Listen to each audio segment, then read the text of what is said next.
My name is Alfonso Quiroz, born in 1936, August 2nd. My name is Marilyn Gartelmann Quiroz, and I was born in Chicago, Illinois on May 2nd, 1941, to Richard Charles Gartelmann and Sophie Sturbiak Gartelmann, my parents. And my father got started in Pullman from his uncle, who came to Pullman and started working there in 1906 and worked his way up to be the plant manager at the Calumet Shop repair shop.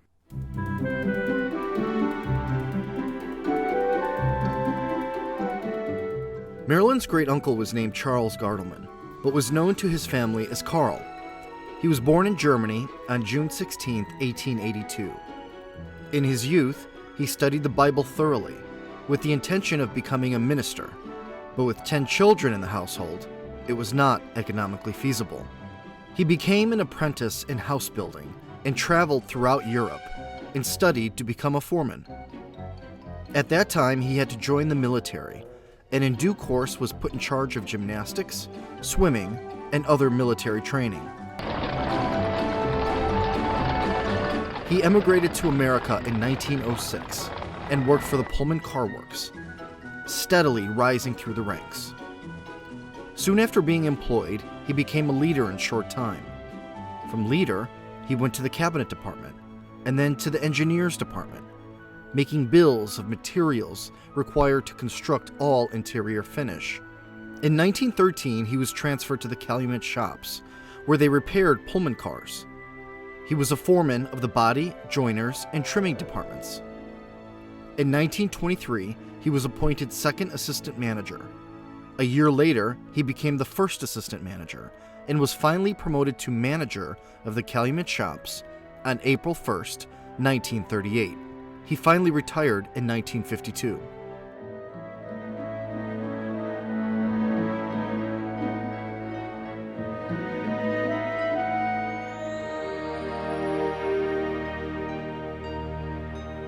And my story is that I was born in Pullman and I was raised in Pullman, went to school in Pullman School. And my mother and my father's name is Felix Quiroz, and my mother's name is Elena Rodriguez Quiroz. And they're both from Mexico, and they migrated from Mexico to the United States in 1924.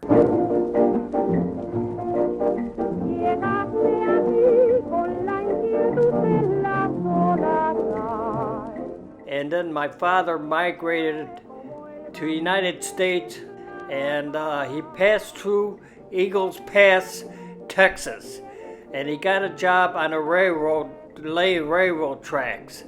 The railroad ties, laying the tracks down for railroad. I don't know, but I've been told Susie had Jelly Roll. In the segregated South, African American men worked on the railroads. But along the southern border, it was primarily Mexican immigrants who were custodians of the railway lines.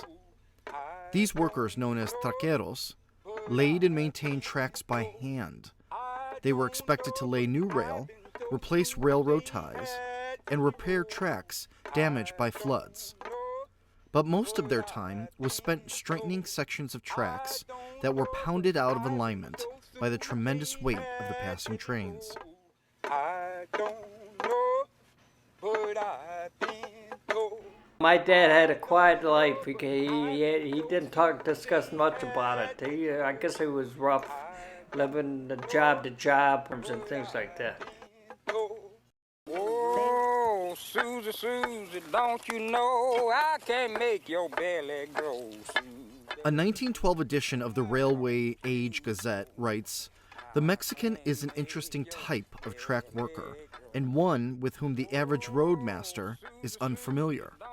5 years ago, his activities in this country were confined to a limited area in the southwestern portion of this country, adjacent to El Paso and the Mexican border. Within the past 3 or 4 years, Mexicans have been in such demand and have come into this country in such numbers that they are now the main source of supply for the roads west and south of Kansas City, and are found in large numbers in Missouri, Iowa, and Illinois. The Mexican possesses a number of characteristics which tend to make him a good trackman, comparing him with other trackmen as we know them today. He often prefers section work to extra gang work because he wishes to bring his family with him. He is peaceable and quiet about the camp and causes little complaint from neighboring residents. The number of these workers ballooned following the Chinese Exclusion Act of 1882, the first law implemented to prevent a specific ethnic group from immigrating into the United States. I can make your belly grow. And then I found out that City of Chicago, Sherwin-Williams Paint Factory in Pullman there, they were hiring people. So he migrated from Kansas City to Chicago, Illinois. And then 2 years after that, he sent for my mother in Mexico, and she came across the border in Laredo, Texas. And there's 4 sisters, and my brother and I, that's 6 of us all together. Like I say, my dad worked at Sherwin-Williams, and he retired from there, and he was only getting $115 a month pension.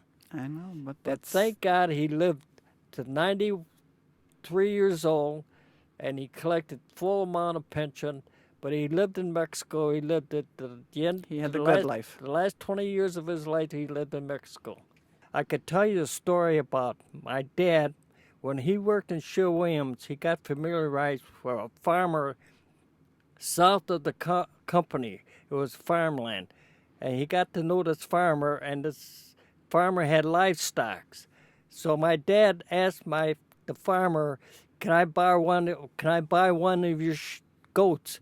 So yeah, so he bought the goat, and he killed the goat, and my dad and I, during the wintertime, my dad and I put the goat in a burlap sack, and we dragged the sled about 3 miles to Pullman, 111th and Langley. And he hung it in the basement on the floor rafters. And my dad says, okay, now. He punctured a hole in the calf, in the leg of the goat, and he stuck a tire pump into it. And he says, okay, pump air, pump, pump, pump. Now the air was going in there, and it was breaking the skin from the meat, from the carcass. And he said, come on, pump, pump, pump. So that's how he took the skin off the goat. That's how you had to eat. That's how you survived. We were poor, you know, but not that poor, but we were poor. Just 6 of us all together, you know. And with I 6 learned kids things. and 2 adults, so that's 8. You had a big family. But like my parents, when they came down to Pullman, we were the 2nd Mexican family living in Pullman. 2nd Mexican family living in Pullman. And like I say, my dad worked in Sherwin-Williams there for many years, and got a lot of good memories, Absolutely.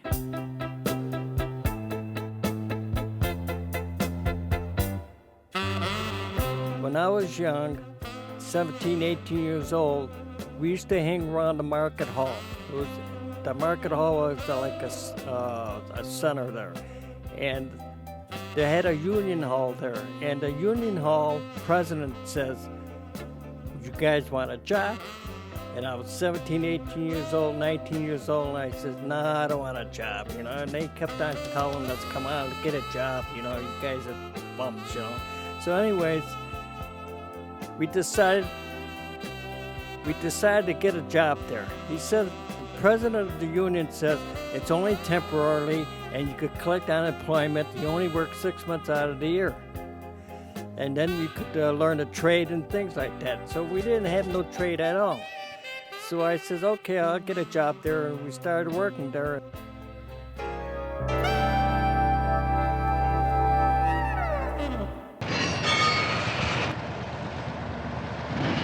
First job was installing heater grills in railroad cars. And from that point on, I was taught to lay chairs, ceiling, panels, windows, carpeting on the floor, and then I transferred to another section putting doors. So I started working on doors and got real good at the doors. So I started installing doors on the cars, and they used to call me N-Door L, the doorman. Over the years, they had a disagreement with the union and the company, and we went on strike for about 6 months back in the 70s. And we were on strike for about 6 months, and eventually we settled the strike, and we went back to work. And then at that point, we were building. We started to repair old railroad cars that the railroad went out of business. Santa Fe, Rock Island, Great Northern, and things like that. Well-known railroad companies. They sold their cars. The government bought those cars, and we refurbished the cars to Amtrak cars. Not new cars, but we refurbished the old cars. And then from that point on, the government made a settlement or made an agreement that we should build new Amtrak cars, double-decker cars. So we started to build those, and we built those till the company went out of business.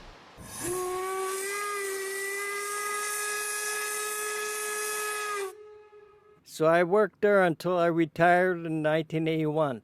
But prior to that, I really enjoyed working at Pullman, and I learned a trade, and I learned how to work with my hands and with machinery and things like that. And I worked every day. Through the years, close to 24 years that I worked there, I must have taken about 10 or 20 days off for any kind of reason. I don't think you took any days off, not when we were married. You might have had, in our 52 years of being married, maybe 4 days, which is pretty good odds. Like I say, I didn't have no skills at all, but I learned a lot. That's right. You were there for a long time. And I never got in trouble or anything like that. And, I really enjoy working in Pullman, and I got to know a lot of good people working there. There was a lot of Italians, a lot of Germans, and a lot of Irish and Greeks living in Pullman. And my mother came from Mexico to the United States. She used to go to the grocery store, and she used to say, with her finger, point for every can of groceries on the walls. They had no shopping carts and nothing. It was an old-fashioned grocery store. Well, that was because she didn't speak English very well. She couldn't speak English, and the woman that owned the grocery store was Italian. Now, Italian and Spanish are almost identical. Well, that's the same story with my grandmother. She came here from the Ukraine, and she didn't speak any English, and she had to learn. And that's how they learned from their children. That's how they learned their English and how to read and write. I know my grandmother learned that way. And as far as my father, he came from Germany, and he went to Fanger High School to learn how to speak English. And he worked at Pullman shop until he retired at the Calumet shop repair store. And then when he retired, he started to build a house in Alsip, and in 1960 we moved to Alsip, and I hated it. I didn't enjoy living there, and on the weekends I would come back to Pullman and stay with my next door neighbors who owned the tavern, the Tumble Inn. And I stayed with them on the second floor of the tavern, and with their kids, and we just grew up together, and I didn't want to leave the area. So I remember when we were young, I was the only girl, and all the boys would be in the park across the street. And I remember when they built that park, I must have been 10, 11 years old. Once that park was built, we took it over as our baseball field. Me and the boys played. I had the equipment because I had an older brother, and we didn't have any money, and so they were glad to have me. Okay, she can play, but she was the last one picked. Anyway, those boys are still living in Pullman, and we're still great friends, so that's the nicest thing. And as far as meeting you, we met through your younger sister, Mary. My sister Mary, Yeah. and I used to take them to school in my car to Franger High School. And that's how I got to know Marilyn real good. But But- the reason that we started going out together was because I stayed with the Liras, and they had the tavern, and on Sunday nights you would drive me home to Alsip, and that's how we started dating. And in 1964 we got married, and we've lived so far we've lived happily ever after. We'll see. You never know. Well, when I got married, I was 27, 28 years old. And I said to myself, no, I don't want to get married. I'm too young, you know? You're too old. Too young to get married. Oh, I understand. And then I said, well, I'm going to try. All my buddies, my friends, they're getting married at 17, 18, 19 years old. I said, nah, they're goofy, you know? So anyways, I decided to say, well, let's get married. And eventually we got married, and first time I took her to Mexico On our honeymoon. on our honeymoon, and everyone out there loved her. They really accepted you in our family, and they used to call her Güera because she's white, and we're all Mexicans, and There was at that time in the mid '60s there was a little because of the race difference. There was a little confrontation, and at one point my father said to me, "You should stop," and that's all he ever said. I knew what he meant, but we didn't stop. We kept going out, and we eventually got married. And my mother used to say he was the best son-in-law that she ever had. Of course, you were the only son-in-law that she had, so that kind of made us laugh, and we got a kick out of that. But we were all together, and that was it. I mean, it was well, it was love too, you know. yeah, a we lot of loved love. each other, and we still love each other. And the best part of it is we still have family. Holy Rosary has a long-standing history in the Roseland area. It's over 100 Irish years church. old. Yeah, and it was Holy Rosary Catholic Irish Church, and all the people that lived in the Roseland area and Pullman that were Irish, that was their parish, and that's where they went. And I am not Irish. I'm German and Ukrainian, but we went to that church because it was right there. You walked to church. And growing up in Pullman, it was where you went if there was a social event. And he, of course, went there for a short while. My husband, or you went there for a short while. You also went to Pullman School. I think maybe you weren't such a nice little boy. Well, I was.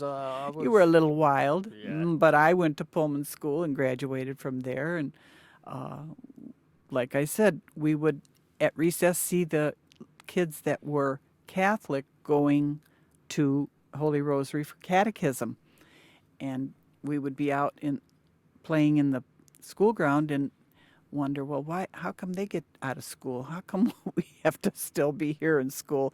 But that was just the way it was. If they went to the Catholic school, they had catechism, and that's what it was. But to have us, Holy Rosary has always been, I don't know, the place where things were done, and they had wonderful priests that were there, and our priest, Father Bill, what a wonderful man. The first time I was working at the Hotel Florence and he walked in to have lunch, I thought, oh my God, who is this handsome young man?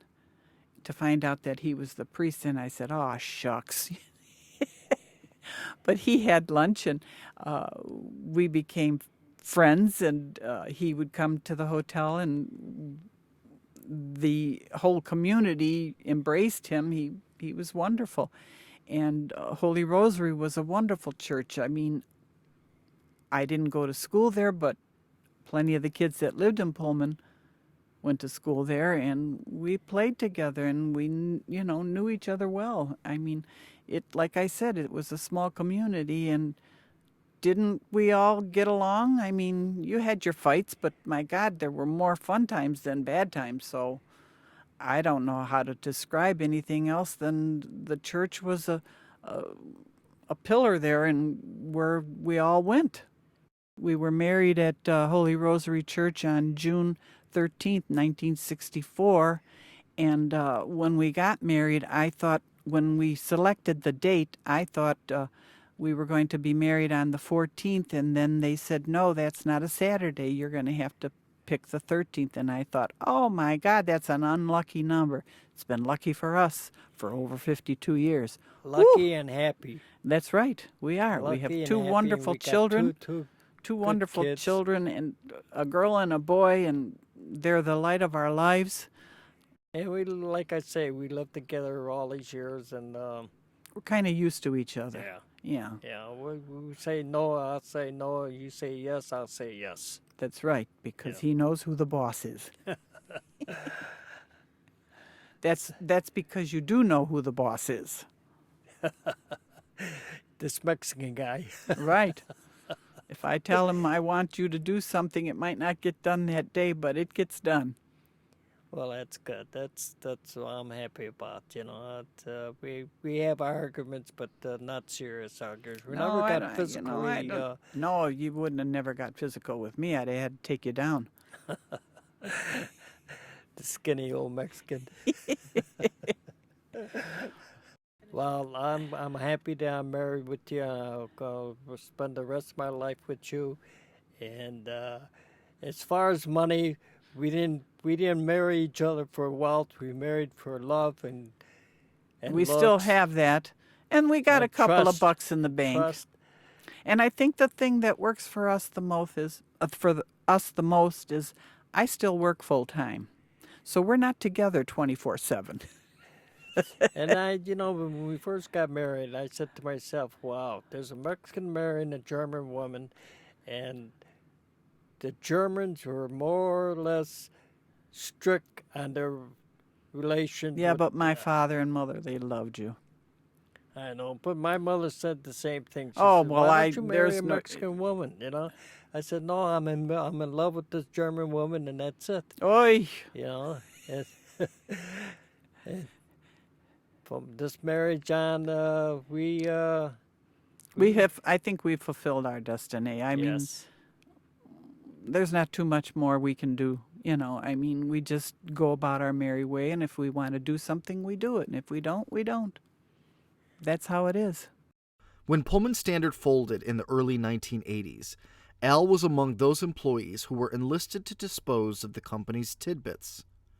He recalled seeing stacks of blueprints used to build railroad cars, along with various photographs and other bits of railroad memorabilia. He didn't like the idea of it all being relegated to a trash can. So with the supervisor's permission, he was allowed to salvage several items that make up the basis of a very large Pullman Railroad memorabilia collection. Live from the CBS 2 Broadcast Center in Chicago.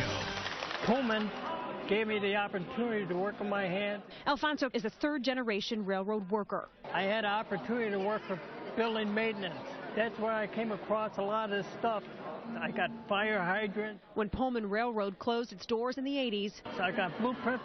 this was all considered junk. And I got keys. He started collecting that junk. And then I realized that this is very valuable, and I live in a historic district. He is history. He is Chicago. Because you have all this memorabilia to display. When the supervisors would let you have a pass to take something that they were going to throw away, you brought it home. We have a collection that is invaluable to you because when you take it out and display it at our house tour in Pullman, you don't just load it up and throw it into the trunk. You look at what it is and you tell me a story about, well, I got this when they were throwing it over by Lake Calumet, and they didn't want this anymore, so I said, "Can I take them home?" And you brought home so many little artifacts. What a wonderful thing that we have. And, I mean, when people come to the tour, they look forward to going to see what you have on display. And, well, where did you get this? And all the blueprints they were throwing away, you grabbed as many as you could. I mean, you had a foresight to pick up all this. What our basement was filled to the brim. We have a garage that's filled to the brim with all your memorabilia. How did you know to do that? Well, when I was working in Pullman, we used to get these cars. The railroads were going out of business, so the government jumped in and created the Amtrak system.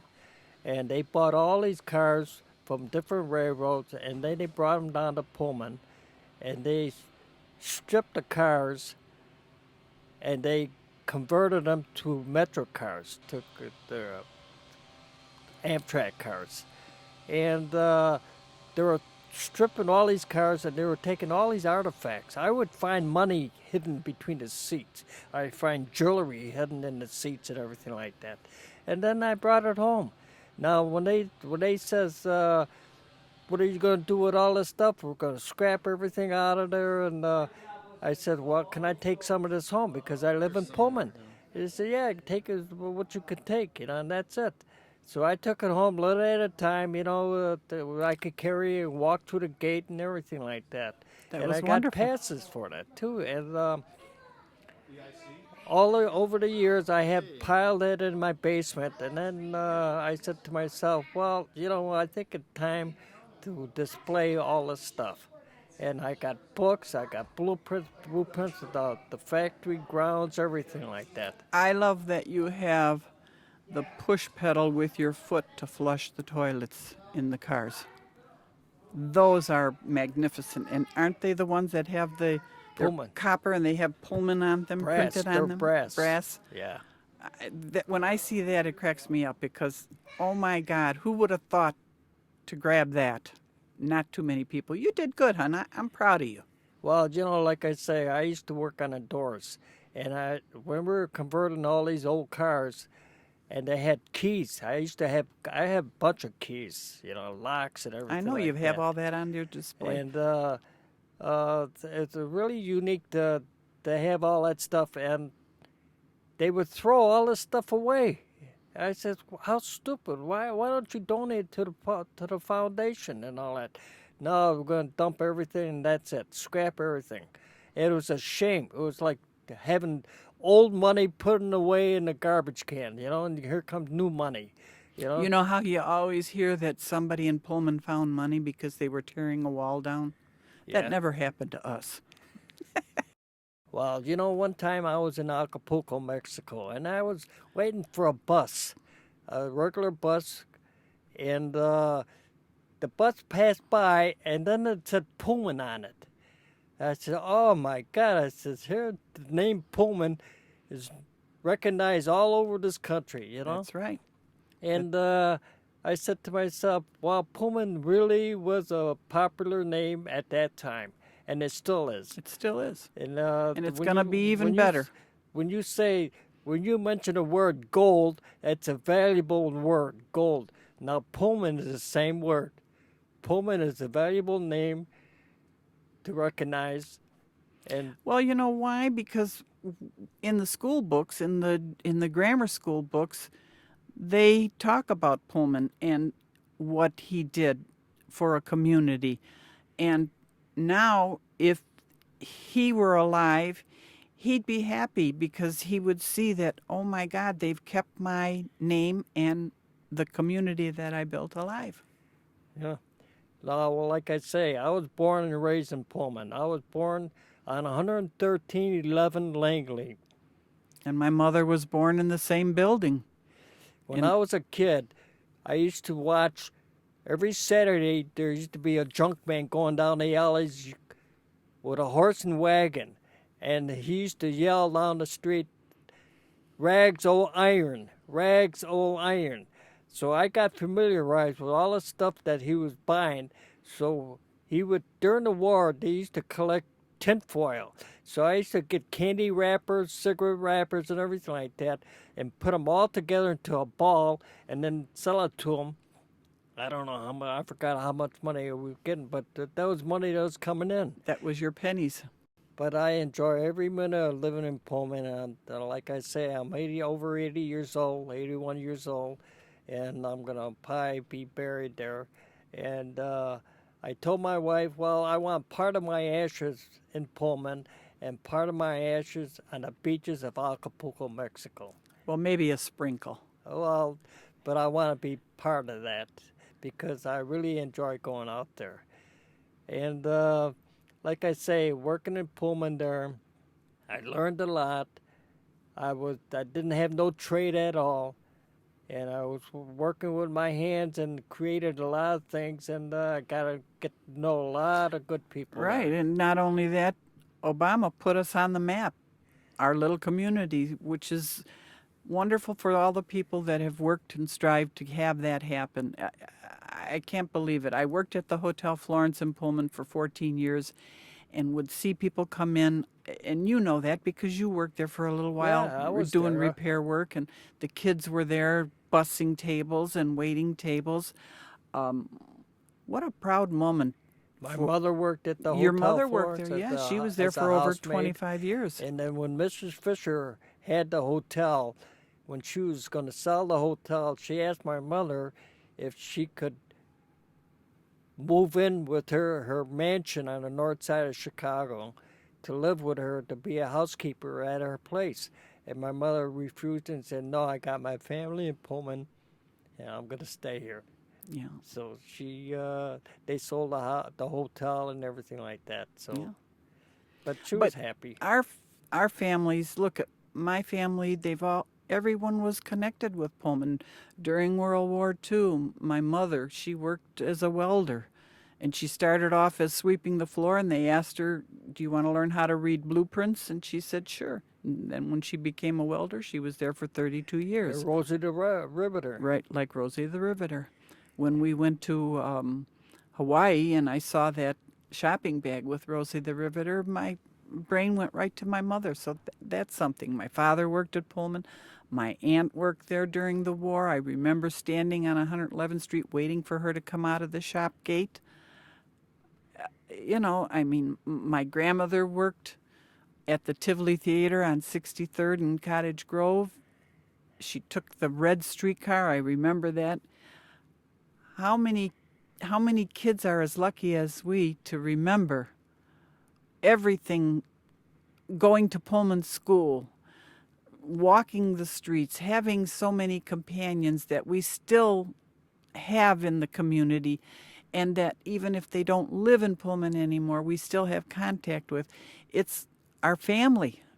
That's all I can tell you. I mean, it has to be a wonderful thing for us to be able to remember that, and for us now to be recording this for future Well, people. like I say, I love living in Pullman.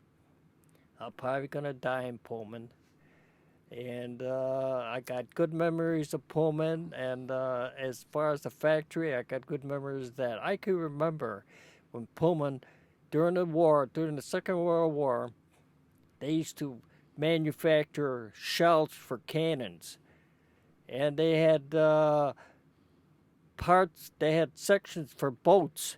They were manufactured there too. My Aunt Rose, tanks. my Aunt Rose worked at the Pullman shop on 111th, and she would have steel wool and clean the inside of the bombshells. That was her job. There's people now come back and they say, "Wow, you haven't changed. The town hasn't That's right. changed." Nothing you has know? changed. Everything is the same. The Well, only thing is that we've gotten older, but we don't feel older. To us, it's just a number. Well, I look at old pictures and I say to myself, "Yeah, I remember that. I remember going right. down the street." I mean, if we see somebody that has lived in Pullman alongside of us, they look the same. They look like, hi, you kids, how you doing? I call them kids because to me, they're my friends and I love them just like I love my family. I got good stories to tell you about Pullman. I got good stories to tell you about Holy Rosary, and I got good stories about everything that my younger days I was active.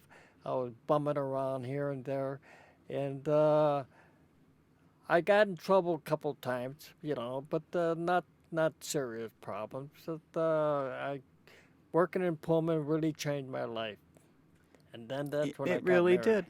It really did, and I learned a lot of building trades and everything like that, and I'm proud to be a Pullmanite, and like I say, I'm probably going to be dying there, so it's Enough with the dying. You know you're going to live longer than me. It's a shame that our Roseland area, which is just west of us, has fallen onto hard times. And so that when Barack Obama, he must have remembered from being an advocate at Holy Rosary Church that there's a little area on the south side that maybe we can do something about. It's historic. It was built in 1881. Why can't we make this a national monument? President Obama heads home to Chicago tomorrow. And the South Side is the location for America's newest national monument. Big honor for the city of Chicago and the South Side. President Barack Obama will be here next week to dedicate a national monument in the historic Pullman neighborhood.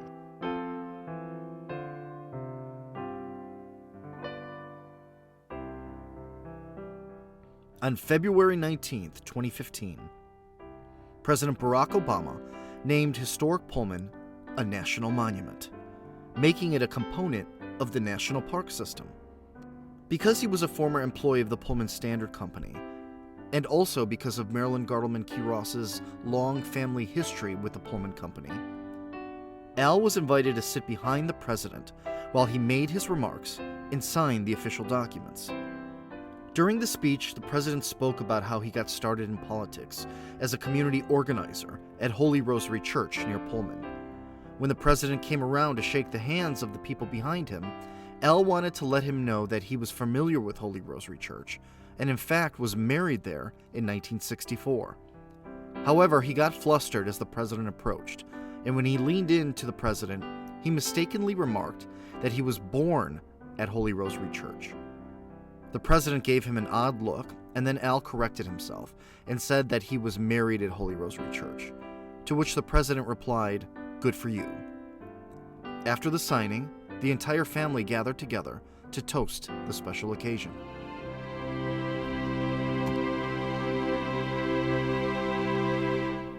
That's something not too many American people get to do. And I thought, what an awesome thing for you to have happen to you. You should be so proud. I know I was. Well, I was too. Now the day I met the president, it was I was really excited because I was chosen to go sit next to him or up and back of on a stadium there. Stage. At stage, and because I was born and raised in Pullman. Now,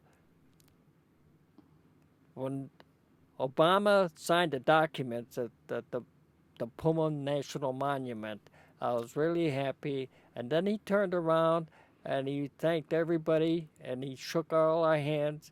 And like I said, I made the statement by saying I was born in Pullman and Holy Rosary, but I was married in Holy Rosary Church. And he said, "Wow, that's great." He was really happy about that. And then he went on and he shook everyone else's hand, and It was a very exciting day, and we were all watching it on the big screen at the visitor center. And everyone started screaming because when you guys leaned into each other, we all thought, what is he saying to the president? Oh my God, what is he saying? We had no clue because we couldn't hear it, but we could see it. And everybody as far as our relatives whom were there to see and just participate in it, it was a great moment. We were very excited. But when I shook his hand, it was like shaking a normal person's hand. In other words, a cousin or a relative or something like that's hand. And Because he's felt very comfortable, yeah, very friendly. comfortable and friendly, and he had a nice smile, and he looked at me straight in the eye and said, "Wow, how great, how wonderful." So that was good, you know. But like I say, we got many years at Pullman, and we got many more years left in our lives, and we're gonna enjoy We hope so. and we're gonna enjoy every minute of it. And then I bring back stories about when I was a kid, grew up in Pullman, and I went to Holy Rosary School, Catholic school, made my first communion there, Our children were christened there. christened there, and like I say, I went to Pullman School. Didn't graduate from there, but I went to Pullman School in my younger days, and like I say, I own some property in Pullman, and as far as the president saying that it's a national monument area district, I was really happy and finally got recognized. Yeah, that's true. Finally, Pullman got recognized at being In 1881, they were a model town. And, you know, everyone thought, oh, that's so wonderful. But look what we've done now. When I was young, I used to shoe shine. Now, Pullman had about 35 taverns there. And I used to go shoe shine, and I used to get on my hands and knees and shine shoes for 15 cents. You may have shined shoes, but at the Tumble Inn, they had a cement porch that had an open bottom. And the boys and I, that's where I learned how to play poker. That's why when we went to Vegas with the group from Holy Rosary Church, I wish I could remember when it was, but when we went to this little junket in Vegas, there might have been, I guess, 20, 30 people that went along with it. And when we went to the rectory because that's where we waited for the bus to take us to the airport. We were all huddled in the foyer of the rectory, and in the office on the west side of the building, there was a young man sitting at a desk. I had no idea who he was. I didn't think anybody else did, but Father Bill, who was the pastor then, he knew who he was, and I guess he knew that he could leave the rectory in capable hands, and we all got on the bus, and that person that was sitting at that desk was Barack Obama. Watching all of us people gather into that little rectory, that's when he worked in the rectory as an advocate, and he must have thought these people are nuts. I would have met him when I was 32, 30, 35 years old, and you met him when you were 78 years old. Yeah. What a span of time, but who would have ever thought that in some way, maybe you physically shook his hand, but I was standing in the same house where he was sitting at a desk. Who would have thought that would occur? He would have been the President of the United States. President of the United States, that's right. I think everybody that lived in Pullman that heard this jumped for joy. I mean, these people have been working tirelessly since we first got married to get Historic Pullman on the map and to then become a landmark city-state nation, and then for President Obama to come and designate our little community a national monument. I've told my children that I live in this house, but Pullman is my home.